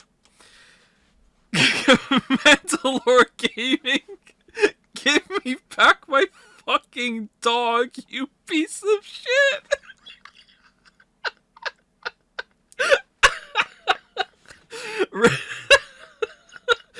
Turbo Drive is a terrible movie. I had that talk with him before. Racific says I'm commenting on this video 7 months later because that was his shtick with titling his videos. Shammy saying the next video on No Man's Sky next will be out before the next update the game receives because that's what he was doing at the time. Is there another one here, or is it just those that are the fake ones? All the rest of them are about people getting salty about the Mushroom Kingdom fake out. Oh, man. Is Super Tanuki 64 real? Hold on. Where's that one? That one's real, yeah. That one's real. There is, however, some really interesting information you can glean from playing a game on these extreme modes. It's the same as taking a magnifying glass to a painting and seeing imperfections you can't notice at a normal view. This is way too nitpicky. I regret putting that. Dark Neo can also get to this point by playing without leveling. I really regret putting pointing out the World Serpent thing. I shouldn't have done that. When you get to Helheim. Oh, there's a lot of enemies on the screen. What the hell? Wait, were there ever that many enemies on the screen in Ragnarok? The game is still you know what? That reminds me. I saw someone posted a clip of the game. I saw it. And it was running on the PlayStation 4, and it looked worse than 2018. Like the water looked fucked up. So it's like, did they do so many improvements and it's like struggling to run on the PlayStation 4 so badly they have to gut some combat encounters or something? Because I don't remember there being like ever that many enemies on the screen in Ragnarok. When numbers are tuned this tightly, you really notice when something is a mistake on your part. This is one of the best pieces of advice I can give anyone who wants to make videos like I do. It's if you want to make videos like I do in terms of pulling game systems apart, especially when it comes to stuff like fairness and the like, play on whatever the hardest mode is that will make you die the fastest. It's really easy to ignore something that's a little off if it only does a little bit of chip damage to you or whatever. Who gives a shit? But if it does so much damage to you that every hit really matters, you will notice so much more if something is wrong. For example, if something weird happens in combat that results in you taking a bit of damage or the enemy getting away from you, it doesn't matter much if you carry on and win a few seconds later. But if that weirdness results in you dying and having to restart, or the enemy at least I'm taking consistent. damage and prolonging the fight for the conclusion I've come to is this. Tell us. Sometimes God of War has enemies queue actions to do back to back and then sets them in stone as unchangeable. Alright, you think I'm right here? So an enemy's I'm still not sure. Queued. I assume it has a no interrupt flag for chaining the moves together because some moves some moves only have the no interrupt flag sometimes, right? And sometimes you will use a runic attack during a Valkyrie fight and literally fucking die because you can no longer dodge, block, or parry when they aren't staggered.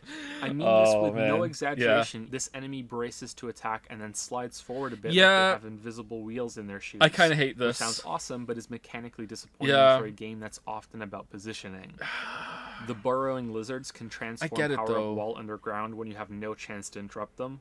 Wolves can also transform power up instantly with no warning or chance to stop them at all. That's not bad, actually. If enemies are too high above your level, you can't fling them off cliffs. This is annoying. The game pretends there's an imaginary wall there instead. Yeah, it why? Looks terrible. Why would you know do why that? You did this. Yeah, I agree, yeah. This Draugr doesn't take damage, nor is stunned from this runic attack, even though he's closer to me than the other Draugr that does. This ogre activates a short-range teleporter. He then drops it when he dies, and this wolf picks it up. See, I like these sections where it's like evidence, evidence, evidence, evidence, evidence. I understand that some people don't, and some people get tired of it, but like I always come back to the idea that if I don't do this, people are just gonna be like, how buggy could it possibly be? It's like, no, you're gonna sit here and you're gonna listen to it, but not really. You could turn off at any point. My favorite glitch in the game, and I mean this sincerely, is when you switch from the blades to the axe and dodge at the same time. This can reliably cause the axe to fall from your back and land on the floor instead of being equipped. It's like the axe says, screw this, I'm out, and just fucks off to the floor.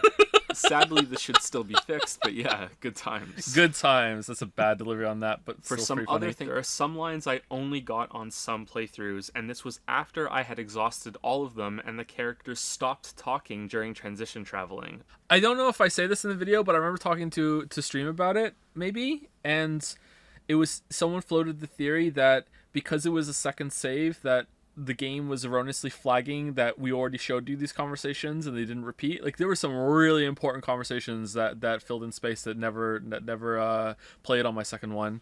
That's really bad.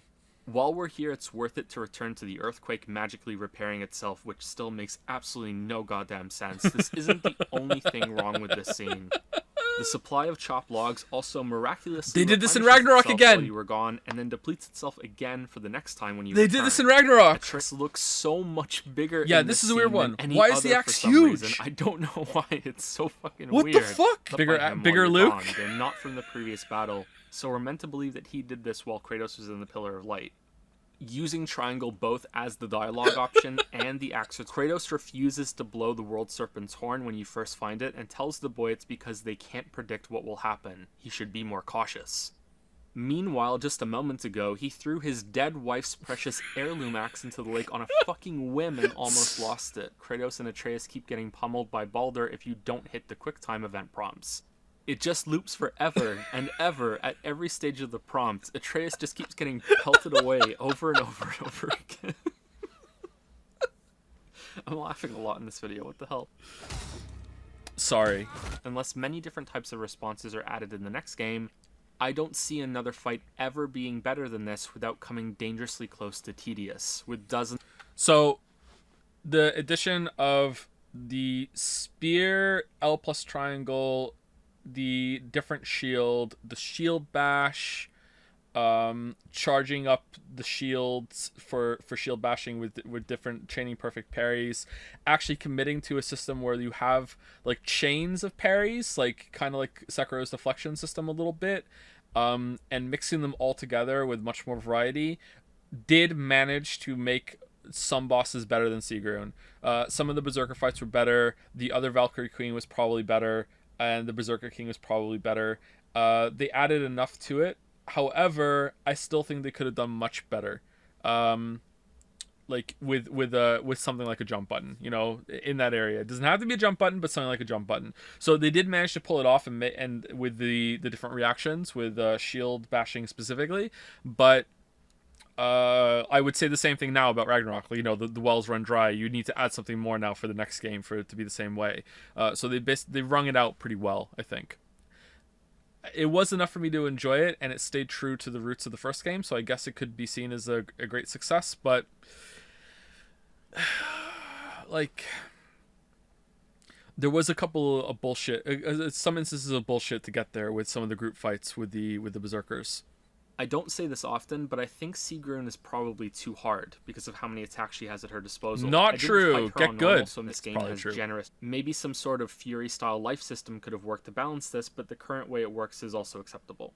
Remember something The getting mad lower about the tier comparison? Valkyries don't have that No one much gives a health, shit about so your as long indie as you're game Fury. appropriately Joe, geared, this which is like AAA, they're not a Sony, core shut the part fuck of up. game, then they shouldn't take too many. However, the Valkyries are also, unfortunately, another source to show how refinement is missing from God of War's combat system. Hitbox errors, inconsistencies, and more than one design decision that can only be described as dumb. I'm sorry that's so blunt, but I can't think of a better way to say it. The Valkyrie... That's what you're sorry about? That's the part you're apologizing for. That you call the mechanic dumb. That's the part that gets an I'm sorry. Not the shit from earlier. Okay. Alright. You do the wrong reaction, you will get hit. The wing slash is large enough to clip you during a dodge. The wing stab is a red attack that breaks through shields. There is no difference between the dashes she does leading up to these attacks, so you have to guess which one and hope you get it right. Except there is a tell. Before she does the forward dash, she will dart to the side. If she darts to the left, she will do the wing slash. If she darts to the right, she will do the wing stab. Not only do I think this is a ridiculous way to telegraph what attack a boss is about to do, it's also inconsistent. Another way attacks are linked. Alright, I actually really strongly disagree with this now. If it's inconsistent, then I'm probably going to stay with it, but I actually really disagree. I really disagree with this now. This is the biggest disagreement in the video so far. I think it's fine. They charge a big blast of light that blinds you when it pops. After quite a while, I finally realized that you respond to this by turning away Quite a from while them is an when they're understatement. doing It took So me a while to covering figure this your out, eyes man. This is the only one that can be nullified by looking away, so it's not consistent. Secondly, if turning away solves Dude, it, this then guy loves hiding consistency. Kratos' face behind a shield should also work, but of course it doesn't. Thirdly, it's not actually Kratos that has to look away from this. It's the camera. So you can have Kratos' face staring into the Valkyrie sun all you want, but if you turn the camera away, you won't be blinded. The inverse is Sigrun also has some hitbox issues, both in your favor and in hers, and can break the timings on some of her attacks for some frustrating inconsistencies. This one here, when she landed from her air stabbing ambush early for no discernible reason, was particularly bad. I could go into great I don't detail understand on those these 2 with by a ton 2 of side by side examples, after since watching it took me a again. couple of hours to kill Sigrun on Give Me God of War mode, largely because of these issues, but I think that would be too indulgent on my part, he says at the end of his 3-hour video. I think I've already made my point on these problems. Oh, am I going too fast? I think it would also risk souring the tone of the video at the end, but Yeah, I'm overwhelmingly souring positive on this game. What the fuck? The biggest reason why I went so hard on it Are and you that this video insane? became so long is that I consider it to be the most important game that will release this year. It isn't my favorite. Great video, really holds so up. far. That goes to Celeste, but God of War feels Celeste. like the first AAA game that I've played in a long time that had the attention to detail and passion of an indie game swirling inside of it. I said at the beginning that God of War is greater than the sum of its parts. What do you mean I hated the game? Didn't you hear at the end of the video after relentlessly criticizing it for an hour and a half when I said for 5 minutes that it's great and I really like it? What do you mean I hate the game? I don't hate the game. Did you not listen to the last 5 minutes where I said, like, it's still great, don't worry about it? The next game in this series is now among my most anticipated releases. Oof. I hope that the developers behind this game receive the support and freedom to build on everything they've done here. Oof. I hope that in the next video, Oh, I will man, be that able Brock to and drop Sindri the clip. almost from the title. Spooky. Thank you, friends. That's a good end line, actually. Hope I can take away almost from the title. All right, well, in my defense, I start out gushing like crazy. There was a lot of positivity before, the salt mines were opened and we started our shift, okay? Like, there was a lot of positivity at the beginning, all right? Okay, so we're done for real. So I'm doing this part. All right, unscripted. we don't need to. The credits are just me talking about moving to Moncton and everything. All right, fucking bore. I should have spaced out more positivity within the negativity. The problem is that the way I go through things in chronological order with the story being like a commentated playthrough almost, if there's a long stretch where it's bad, then it's gonna be pretty fucking relentless all the way through. Now I could do a bit better than that, and better than that if I okay, well, where's the big section of negativity? Let's sandwich some positivity about the combat or some other thing somewhere to balance it out instead of having it at the beginning. I try to make videos positive at the start unless it's like overwhelmingly negative. Even then, I think I try to say some positive things at the beginning. I think it's fine. I think it just kind of come across as a little extreme, and I'm laughing at it because it's so salty. I'm not actually salty or mad. It's just part of the presentation.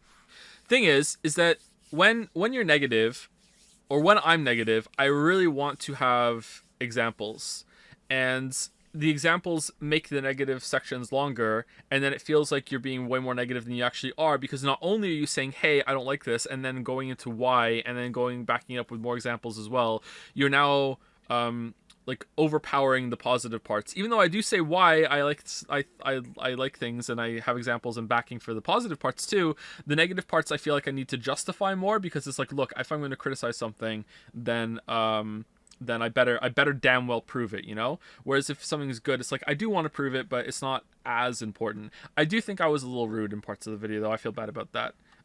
I should try to be better about being respectful, because it's not, I don't really like the bitter critic routine, but I feel like it's an easy trap to fall into, because you hear the words coming out of your mouth about how, I'm so disappointed, but I'm disappointed because I'm passionate, I really love the game, and that passion is coming through, and that's why I'm being harsh, like, God of War, I love you, why are you making me hit you? It's kind of stupid, but I can see why you fall into the trap, and by you I mean me. Elden Ring or Ragnarok Game of the Year? I would give it to Elden Ring, but you know, after that just roasting of a game, I feel like I owe it to Ragnarok just to make amends. Holy shit!